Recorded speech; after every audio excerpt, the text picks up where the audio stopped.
Ah ha ha ha! Yes, it's the Gazbot report. Number 15? Let's say 15.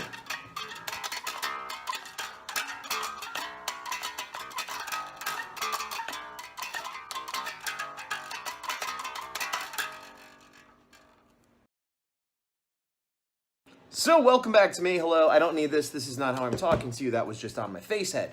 I was on the East Coast for a while. Now I'm back. Here are some adventure pictures. I'm going to talk over a lot of it. I didn't do a good job documenting it. I didn't plan on doing a video as I've done before where it's sort of like a mini adventure documentary. It was for the holidays. I did have a lot of stuff going on. So I did document some of it by chance, but a lot more of it is going to be just me talking to you and showing photos. Is that clear? I don't know. Doesn't matter. This is a mishmash. This is a slush pile. This is Let's Go. That's a pretty cool view at Oakland Airport. Who knew?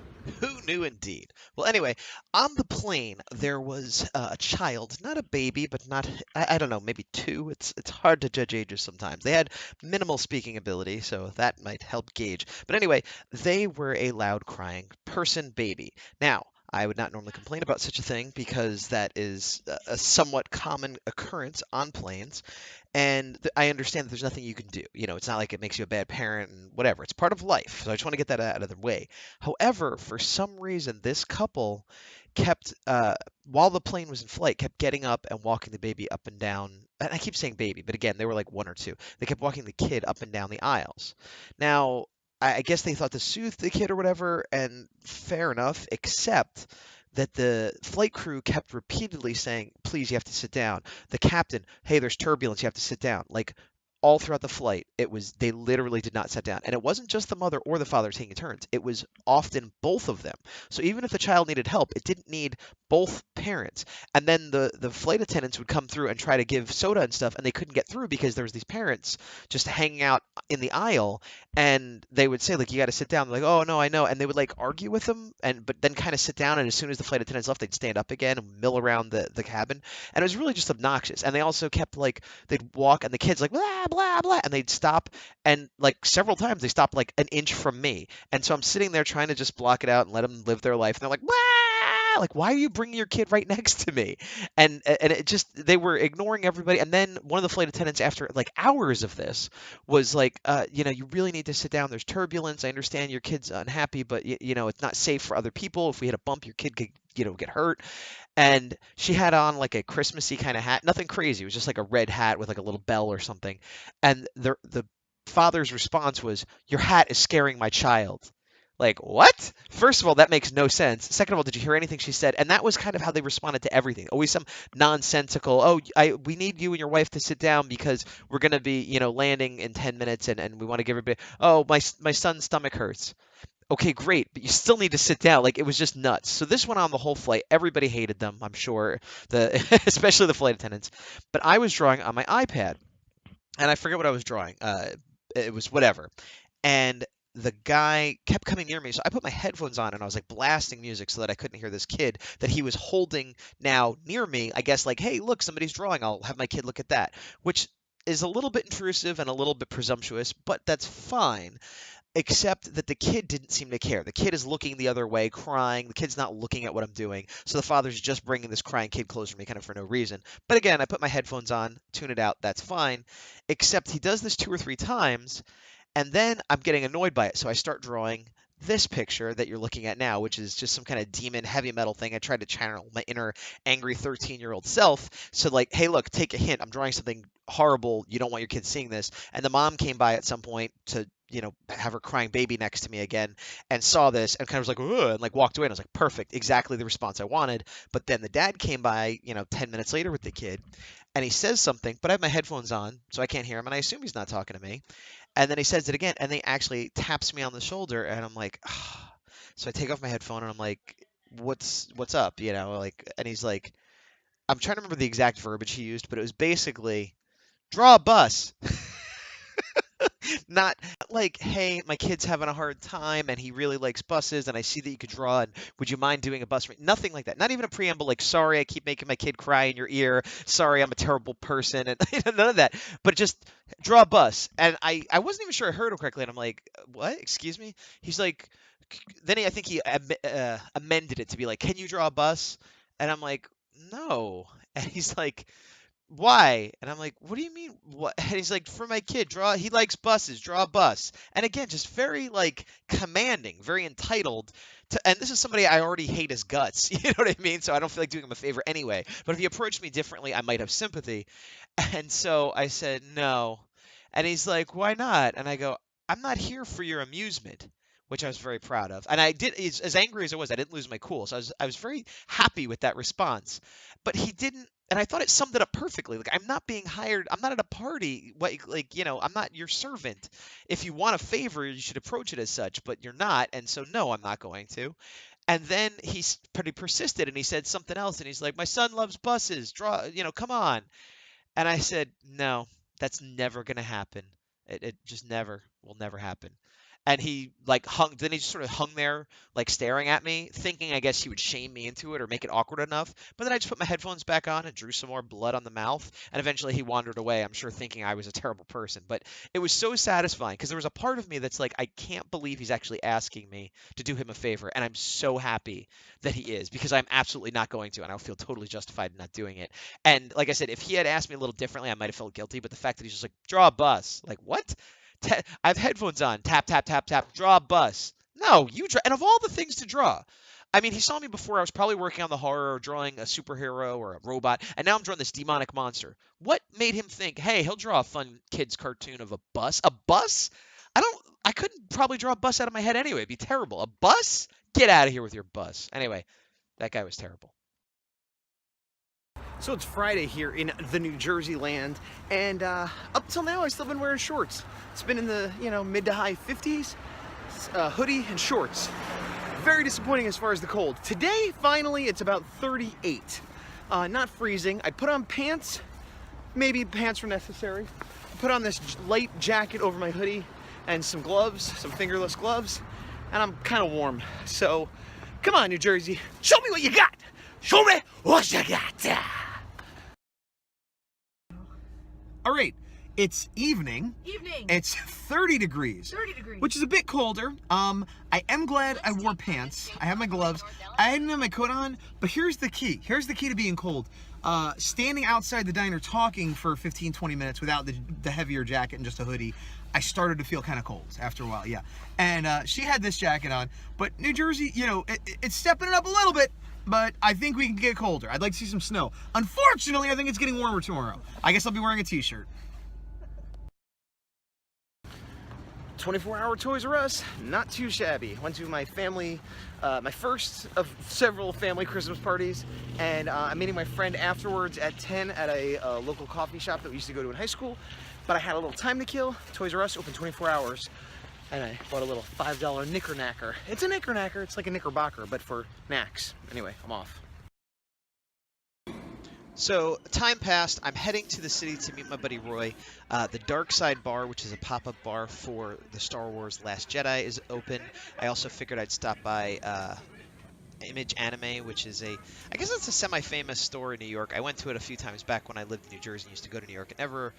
It's good. I guess it's good for the East Coast, but compared to what we see on the West Coast and haven't been to Japan, it's not that impressive. It's a fun little store. The prices are not amazing, but I took some video here. You can see like the big displays they had for this is Penn Station, and this is how I used to get into the city all the time.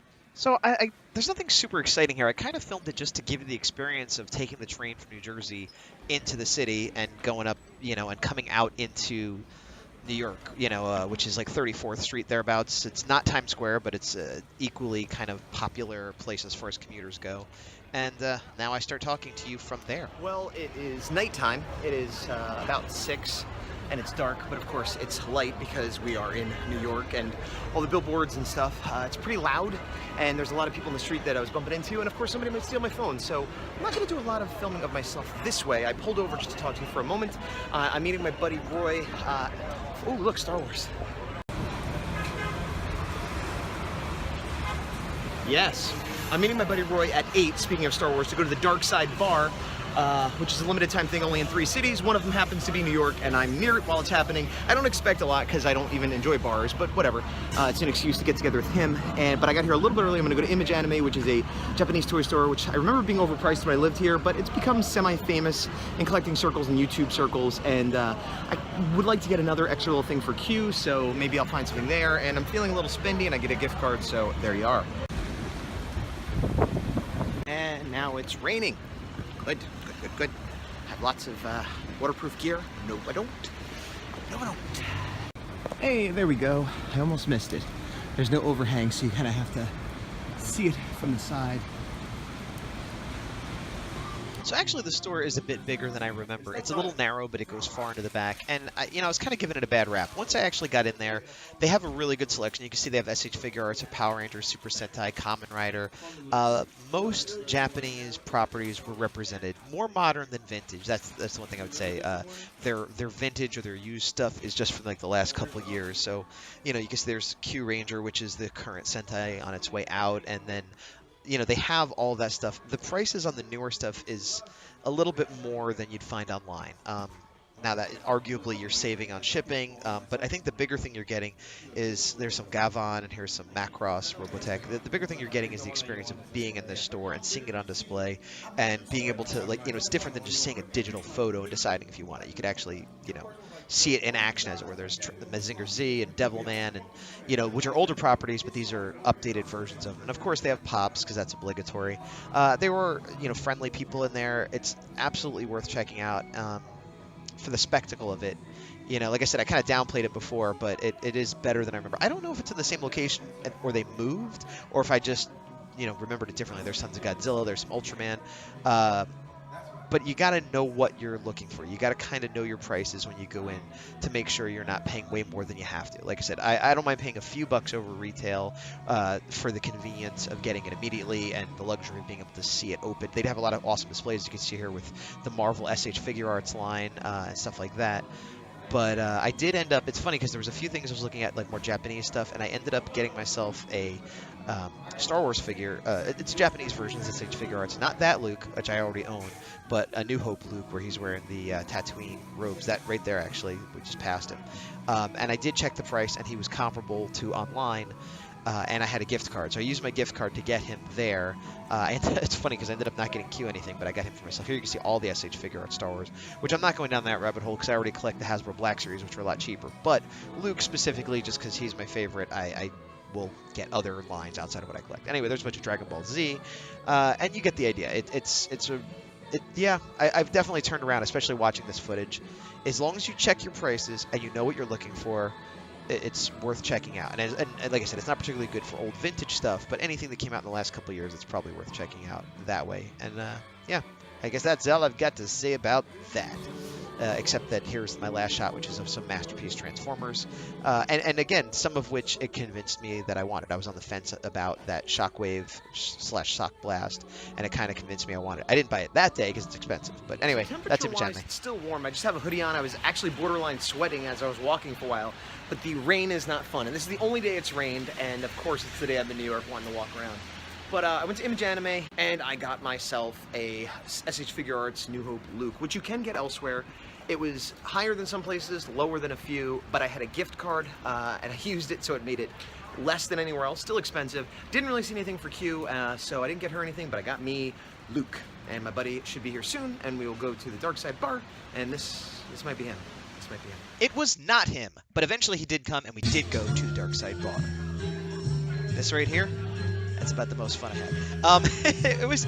I'm glad I went because it was one of those things where I had an opportunity, so I took advantage, and it was more fun that I got to see my buddy Roy. Here's some cookies they had out front that you couldn't buy out front. You had to buy inside, but they weren't on the menu. So it was this. I didn't get any of them. I was going to get one, but you couldn't get them inside, and then on the way out, I tried to buy them. They're like, oh, the guy at the coat check sells them, but then there was a line for the coat check. This is the menu, and here you can see I got this blue smoking drink. You had to pay a ticket to get in. I think it was like $30-something. It was very expensive, but that came with 2 drink coupons, and that's my buddy Roy. That came with 2 drink coupons, and they're alcoholics, and I don't really drink, but I got one, and it was like the fruitiest one I could find, and it didn't taste much like alcohol, which was great for me, probably terrible for, you know, actual drinkers. And then the second one, I just got a soda, so they didn't even take my drink coupon, so we ended up with two free drink coupons that we gave away. But it was cool that they had smoke and lights and things like that. They had stormtroopers, but they weren't like 501st. Like, they're okay, but they weren't perfect. And then this guy's like holding a lightsaber, like a guitar, and goofing around. And they had a DJ wearing a Kylo Ren mask. But it was a lot of like nerds standing around. Oh, and then they had these girls that were kind of like go-go dancers. And for some reason, they decided to dance right behind me, which I wasn't a huge fan of, as you can tell by these pictures. We were there. This was out front, not out front, but like in the lobby before you go in. There was just a mannequin of Kylo Ren. And yeah, we were there maybe an hour. It was like after an hour, there was nothing to do. Like, if you felt like drinking, I guess it was a good place to go if you're a nerd, but it wasn't worth the money. But I did hang out with my buddy Roy, and afterwards we went to St. Mark's Place where they had St. Mark's Comics. That's my friend Mike's comic, Rules for Dating My Daughter. And I looked around. They had some toys and some comics. I ended up getting a Sasquatch figure, which I'll show you later. After that, however, we went to Criff Dogs. Criff Dogs is one of my favorite places in New York. They have vegetarian hot dogs, turkey hot dogs, ham, beef, whatever kind of hot dogs you want. You can get eggs on them and coleslaw and whatever. It's crazy. I love it. They have arcade cabinets, tables, and they have a phone booth where you could go to a secret bar. And then this is just me getting on the bus train and going home, and there's the SH Figure Arts Luke I told you about with its snazzy young Mark Hamill head, and of course Sasquatch in his orange, gigantic, late 80s, early 90s Alpha Flight glory. And weirdly enough, somebody on the train had put little bows. Like, they're just like, I don't care, I'm decorating. And I appreciate that. Well, it's Christmas Eve day, and I'm doing some last-minute Christmas shopping. It's getting cold. The sun's going down, and it's starting to drop below 40s into 30s. I am wearing shorts. I wore pants a day or two, and I kind of didn't even necessarily need to, but I might put on pants tonight.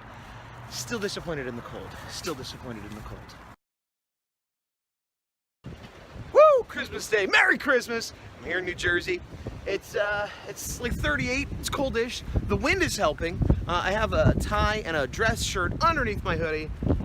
Would have liked some snow. Would have liked it to be a little colder, but you know, maybe tonight. Maybe tonight. But it doesn't matter because I'm on my way to see family number one. Q's not feeling so well, so she's sticking behind, but I'm going to the Gretzky alcove.